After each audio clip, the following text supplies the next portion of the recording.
kawan, namaku Dewi si Anggur. Ya, nama itu adalah ide dari ayahku.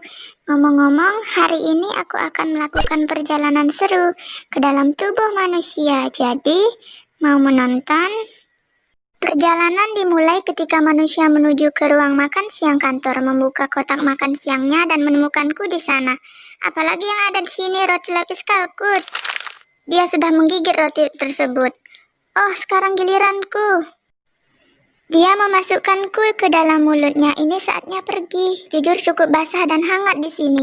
Mulut adalah pintu gerbang ke sistem pencernaan. Sistem itu dirancang khusus untuk mengubah makanan menjadi nutrien berguna yang membuat kamu tetap berenergi. Dan membantu untuk sel tubuh dan memperbaiki diri. Jadi setelah pengambil gigitan pertama dari apa yang kamu makan, kamu menghidupkan sistem pencernaan. Saat kamu mengunyah, makanan dipecah menjadi beberapa bagian untuk memudahkan prosesnya. Ludah sangat berguna karena bercampur dengan makanan dan bisa lebih menghancurkannya. Ngomong-ngomong, ini fakta seru loh. Jumlah air liur yang kamu hasilkan dalam setahun dapat mengisi 2 bak mandi berukuran sedang, hampir 1 kolam penuh air liur. Benar-benar hujan air liur di sini. Lebih baik aku berhati-hati dengan gigi ini. Aku tak mau seperti bocah kalkut di sana itu. Sulit karena orang ini menggunakan lidahnya untuk menggulung makanan di mulutnya dan ke arah giginya. Aku benar-benar tidak ingin menjadi selai hari ini. Jadi aku akan melewati pengunyahan ini. Ayo turun. Sekarang kita menuju tenggorokan. Ini juga disebut faring. Oh, jalan bercabang. Aku harus pergi kemana? Cap cip cup kembang kucup. Sepertinya kita harus ke sini. Tunggu, sepertinya aku salah belok. Kenapa semuanya bergetar? Manusia malang ini batuk terus menerus. Tolong tepuk punggungnya. Naik lagi, maaf kawan. Nyari saja, hampir masuk ke paru-parunya. Itu tidak akan baik. Baiklah, aku kembali ke jalan. Jadi, mari kita coba lagi. Aku dengan benar masuk ke tabung penelan yang memiliki nama mewah, yaitu esofagus. Aku sering menyebutnya saluran makanan. Tapi ini jauh lebih sempit dari yang kubayangkan. Aku akan terjepit di sini. Hah? Bagaimana? Bisa aku terus turun? Oh, begitu. Otot-otot di dinding esofagus ini meremas di belakangku dan melemas di depanku. Ini adalah proses yang disebut peristalsis. Dan inilah yang menggerakkanku melalui sistem pencernaan beberapa detik kemudian. Dan kita sekarang telah mencapai ujung terowongan. Ada otot yang terbuka di sini untuk membiarkan makanan masuk ke lambung dan mencegahnya keluar kembali ke esofagus. Ini agak mirip dengan petugas keamanan. Aku hanya seorang turis di sini. Pak, tolong izinkan aku masuk. Hore! Aku sudah melewati kantung dan masuk ke perut. Itu mengingatkanku pada kantong dan izinkan aku mencoba dinding itu. Wah, itu dinding yang kuat. Semuanya berotot. Sebenarnya aku tidak terkejut. Perut menampung, mencampur, dan menggiling makanan menjadi bubur. Jadi itu harus cukup kuat. Sejujurnya, ini tidak tampak terlalu... ya ampun, panas. Sangat panas. Aku harus keluar dari asap perut ini. Jika tidak, aku akan menjadi cairan atau pasta seperti roti lapis Turki itu. Tidak apa-apa, aku sudah bersiap. Aku membawa perangkat kecil yang sangat berguna dan akan melindungiku dalam gelembung pelindung. Makanan biasanya tidak memiliki ini, tapi aku punya koneksi. Itu rahasia. Sudah selesai, sekarang aku bisa terus bicara denganmu sepanjang jalan alih-alih berubah menjadi jeli anggur. Perhentian berikutnya, usus kecil. Organ berliku yang panjang melingkar ini terdiri dari 3 bagian. Saat aku bilang panjang, aku serius jika kamu merendahkannya, yang tidak kusarankan, karena itu perlu digulung dan di dalam tubuhmu. Kamu akan mendapatkan tabung yang lebih dari 6 meter panjangnya. Yap, itu setinggi jerapah. Dan semua dimasukkan ke tubuhmu. Harus kuakui cukup hangat di sini. Hampir seperti rasa tropis tetapi di lautan empedu. Oh ya, aku terlindungi dalam gelembung kecil. Jangan khawatir. Empedu sangat penting untuk mencerna lemak dan mengeluarkan semua kotoran dari darah. Jadi bersyukurlah hatimu menghasilkannya.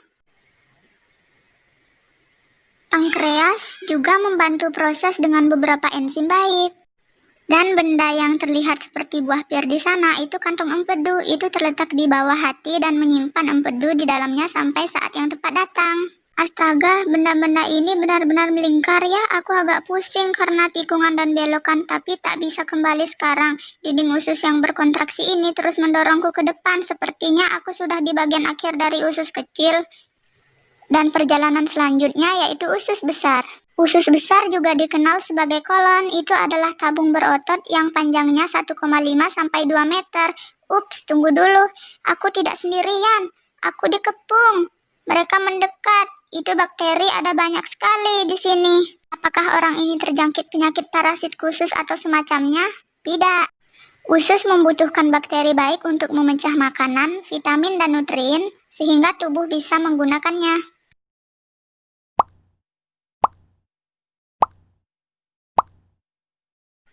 Hei, benda kecil apa itu di pintu masuk? Ah, itu pasti usus buntu. Itu tidak terlalu berguna selain menampung bakteri yang perlu dilepas ke usus. Juga memiliki beberapa jaringan yang berguna untuk sistem kekebalan tubuh. Tapi sebagian besar itu adalah benda kecil yang tak berguna, jadi orang masih bisa hidup tanpanya. Hei, jika usus buntu meradang, dokter akan memotongnya. Serius, sepertinya orang ini masih memilikinya. Baguslah. Ngomong-ngomong, kita sekarang ada di usus besar. Dan aku senang di sini, agak lebih luas. Jika tak memakai gelembung rahasiaku, aku pasti akan berbicara padamu sekarang sebagai bentuk ampas cairan kekuningan. Saat kontraksi otot ini mendorongku ke usus besar, semua air dihisap dariku. Bentuk terakhirku yaitu feses. Yap, kotoran itu terbentuk di usus besar. Masih banyak bakteri di mana-mana.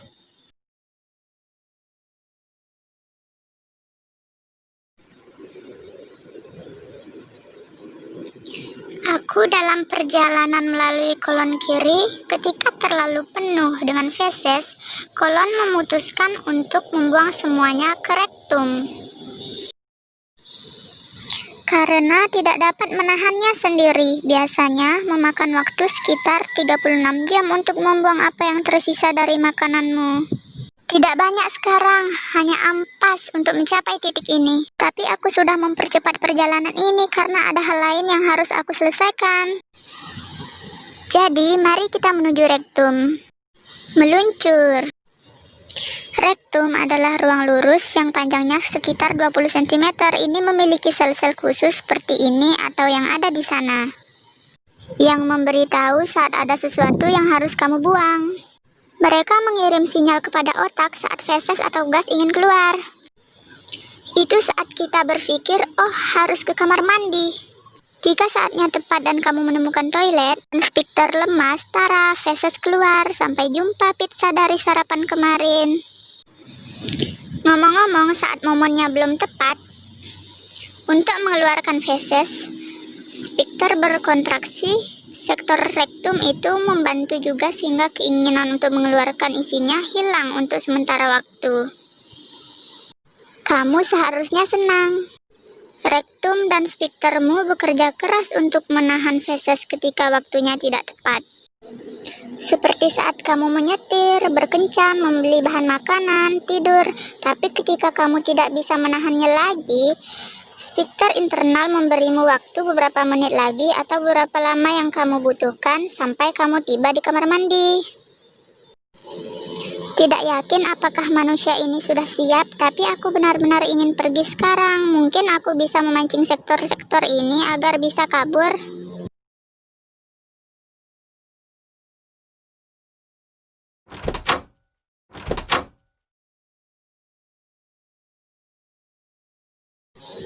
Jadi, hei kawan, ayo ke toilet. Aku pergi ya. Selamat tinggal. Jangan lupa tekan tombol suka dan bagikan kepada temanmu.